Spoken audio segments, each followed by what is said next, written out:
Samantala, tanggap naman tayo ng report.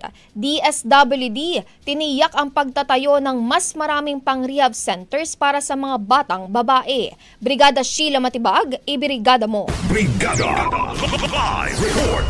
Formal nang binuksan sa Cebu ng Department of Social Welfare and Development o DSWD ang kauna-unahang Regional Rehabilitation Center for Youth na eksklusibo lang para sa mga batang babae. Ang pasilidad ay dinisenyo para tugunan ang kanilang mga pangangailangan. Mayroon itong dormitoryo at espasyo para sa iba't ibang klase ng aktibidad sa loob ng establishmento. Tiniyak naman ni DSWD Secretary Rex Gatchalian na hindi lamang ito ang ipatatayo na ganitong uri ng rehab center sa bansa.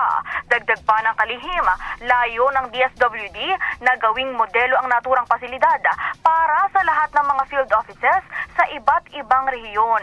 Samantala, sinabi naman ni DSWD spokesperson Assistant Secretary Irene Dumlao na mahalagang magkaroon ng hiwalay na gender-sensitive facility upang matulungan sa rehabilitation at reintegration ang mga batang babae.